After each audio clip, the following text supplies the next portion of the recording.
Hi! Today is the first day that just really feels like fall. It's 80 degrees, it's not cool, but it's so not sweaty and it just feels so good. It's Friday, just finished work, and I just got 3 October spooky books that I'm excited to read, and I'm gonna start today. And I'm gonna go meet up with my brother and sit on a patio and maybe read a little bit and chat. And I'm gonna start my first book, which is Last Days.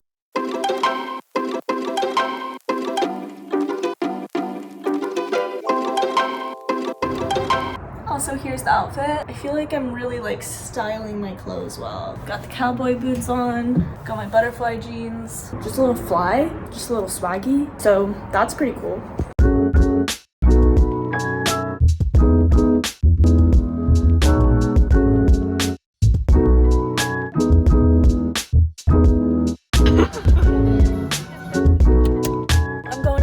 Going dancing, going two-stepping. I have no reason to go home before, so I'm just chilling in my car and I'm gonna read. It's kind of spooky out here. I'm in the dark. I just have my car light on, so people can probably see inside my car because my light is on and my windows aren't tinted or anything, so kind of scary, but I'm just gonna read my book.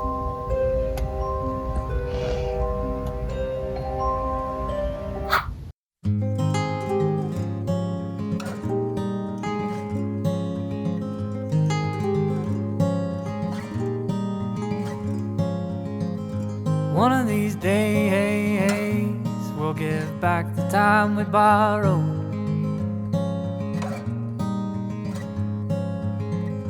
One of these nights, I won't worry about tomorrow. I'm totally enjoying this book. I'm on page 74. It's starting to get creepy, and it's so good. It's exactly what I felt like I was wanting. I'm so into it. It's just quality. There are words I have to look up because I don't know what they mean. So far, here's the plot. This guy, he makes documentaries. He's got this artistic vision thing going on. His last couple of projects have put him in major debt. He basically gets this random crazy opportunity. This company and this guy want to hire him to make a documentary about this cult that was in the 60s and 70s and basically investigate the paranormal side of the cult that hasn't been talked about in media yet. This sounds like a really cool project, and he's gonna get a lot of money for it. What I've read up to is they've just finished filming day 1. They interviewed this lady who used to be in the cult, and then now they're shooting some B-roll footage at night, and it's getting a little creepy. And so that's the setup. I probably won't tell you much more because I don't want to ruin the rest of the book for you, but that is what I've read to so far, and it is so fun. So I just found something kind of funny. This is a British book written by a British author, and we're now in America, and there's an American southern character who I think he writes pretty well. Gives him slang and talks writes like he's southern. Call come into my car. Don't let no one tell you different. Stuff like that. And then he says, so Jamina's kicked it in and shown his torch through. Sorry, we don't say torch. That made me laugh. I'm surprised no one caught that. His torch. Boy, that's a flashlight. Oh, he says flashlight here. They must have forgot the other one. You gotta do a search and replace. Tell me this. Is in a bad way an American phrase or a British phrase? I feel like I don't hear that. In a bad way. They were in a bad way. They were doing bad. I feel like that's a British phrase. I should be in the story, but things like that, I do notice and I get obsessed with. I always go to these locations and shoot at night, like a couple of fools. Tell them what we're doing, Connor. We're gonna see an eclipse. It's too loud. Say it again. We're gonna see an eclipse.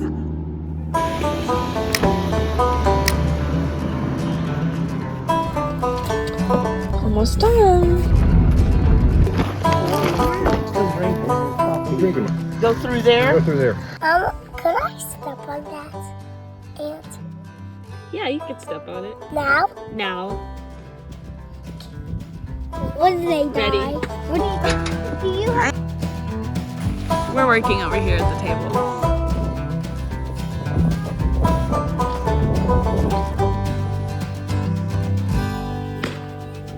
But I need to set up.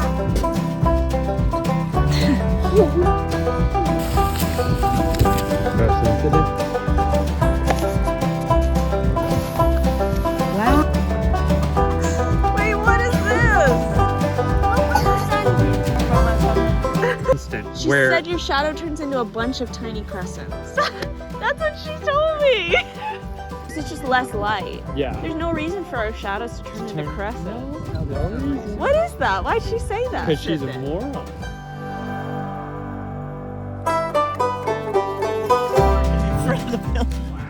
I told you. Cool. What Take a is picture that? of it so you can Yeah. say, I was right. I told you, Mom. I know, and we didn't believe you. Such a beautiful day. I finished Last Days. Finished it. If I were to chart this book's excitement level over the course of the book, starts up here. Starts pretty exciting. It goes, ooh, we're exciting. And then starts to plateau a little bit because it gets a little bit repetitive. We kind of are like, we get it. We get what the scary part is. I'm like not as scared of it anymore because I've seen it like 4 or 5 times now. And then really drops off at the end there. It's just like a little boring. I'm not totally sure predictable is the word, but it's pretty straightforward. I didn't really know what was going on, but it wasn't this huge like shocking surprise to me. And then like a little spike at the end. I had some fun there at the end. I'm a little torn. I'm torn between, because I did like it. I would recommend it as like a scary book, but I didn't love it. And I guess that's not torn. That's a 3-star. That sounds like a 3-star to me. One thing that must be mentioned is Adam Neville, this guy.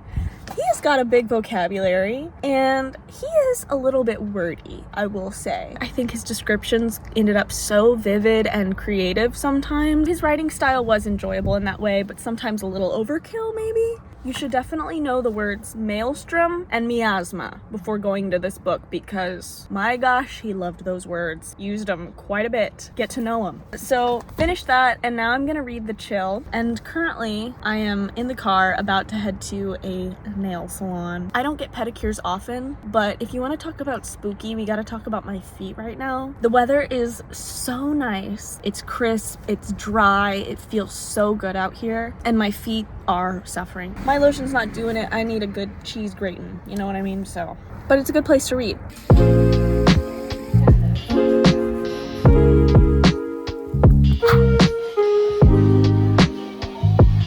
Doing a little face mask, having some ice cream, continuing on with The Chill. Update on The Chill. The Chill is short for the Chilwaukee Water Reservoir. So far, not super scary. Nothing's turned me off yet, but I'm not gripped. Girls' night in. Okay, my pedicure, can I just complain real fast? I needed them to scrape my heels. I needed them to cheese grate the hell out of my heels. I left still calloused. I was a little upset because that was not cheap. They left me calloused up. They left me scaled up like a lizard. Still got those hobbit feet ready to walk to Mordor, you know?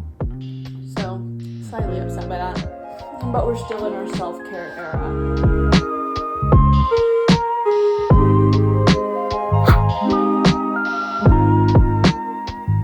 Why did I buy a book without checking the Goodreads reviews? Why did I just buy a book? Who just buys books like that? Okay, just a few pages left in this stupid book. It's not that stupid. I know what rating I'm gonna give it, but I'll wait till the end. Maybe it'll turn around.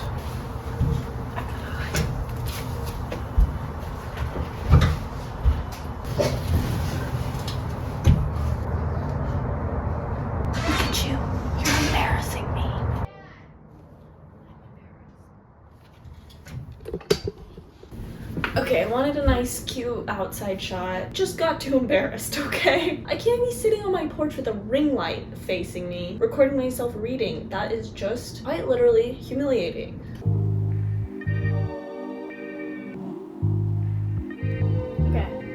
Okay. Oh, we're done. Okay. 2.5. It was written not horribly. That's why I give it a 0.5. A 2 is like, I didn't like it. A 1 is like, worst book I've ever read. It's hard to get to a 1. This is a poor man's bag of bones, is what I realized while I was reading it.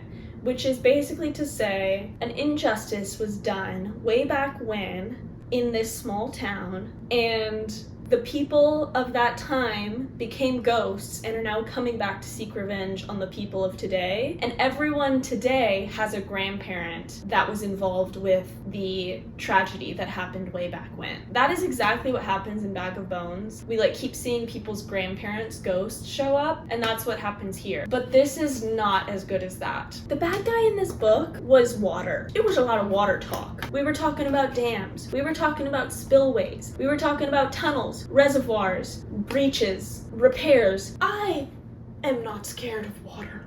I am not scared of it. What a waste of freaking time. I'm sorry, I'm feeling negative. I'm feeling so negative. I'm gonna read Lacey's Story by Stephen King next, and that should be fun. Hi, I feel like I've been struggling trying to get myself to read the next book that I'm supposed to read. I had planned to read Stephen King's Lacey's Story, which I found out it was called Lacey's Story in like the first couple pages. And it's just so long. I know it's gonna be probably pretty good, but I don't want to read it. I think that the last two books have kind of just made me tired of reading creepy stuff, so I think I need something fresh, and I need something that is 100% definitely gonna be good. So I went to the library. I'm getting my Dark Vanessa for the last book I'm gonna read this October. It is definitely bad vibes. It fits in that way. It's about her 42-year-old English teacher getting with a 15-year-old. The vibes are still scary, for sure, just a different kind. And I've heard that it's like really, really good. It sounds moving and interesting, and it's gonna make me feel something, which the last two books just didn't get the emotions stirring. They were supposed to incite fear, and they incited nothing. Okay, the first book was okay, but you know what I mean. Like, I want to read a book and feel like, wow, what a book. I love reading. So that's the goal.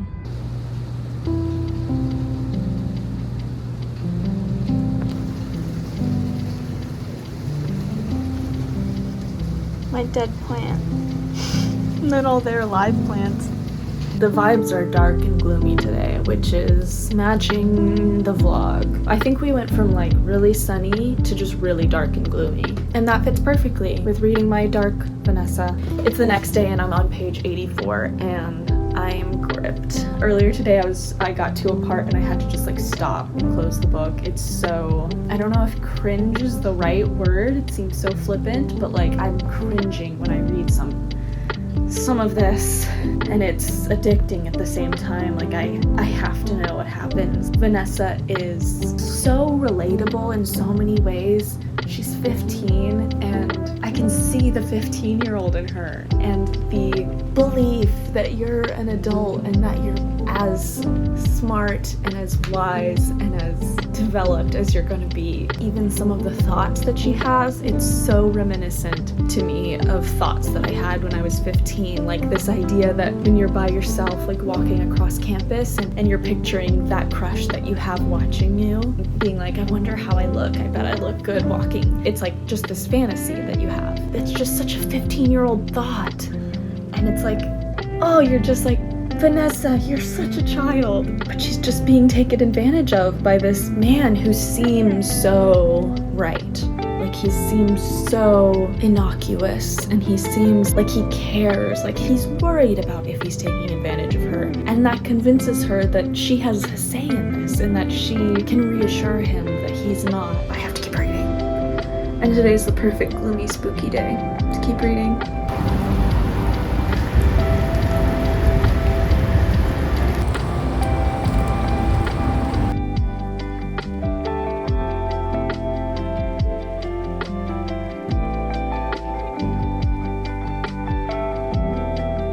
Another day of rain, another day of me wearing this vest.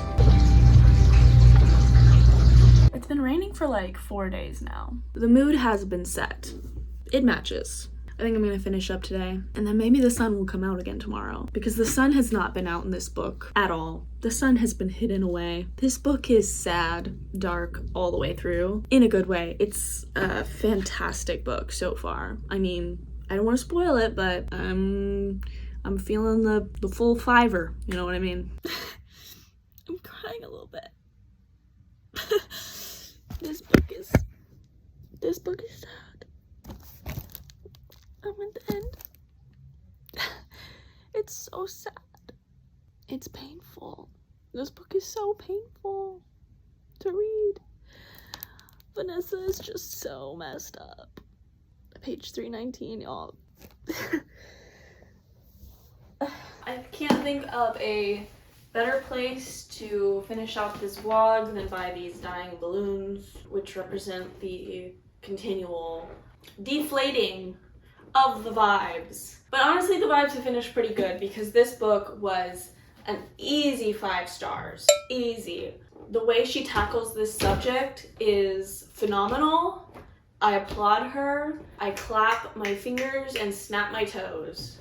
That's not a phrase. This book is about a woman's reckoning with her past as an abuse victim, which is very hard for her to do. The entire book, she does not believe that what she experienced was abuse. It goes back and forth between her life as a 15-year-old and as a 32-year-old, and she still looks back on those years with rose-colored glasses, that it was a relationship, that it was consensual, that she was special, that the love of her life just happened to be 42, and that the love of his life just happened to be 15. And the entire book is her grappling with this in this amazing doublethink.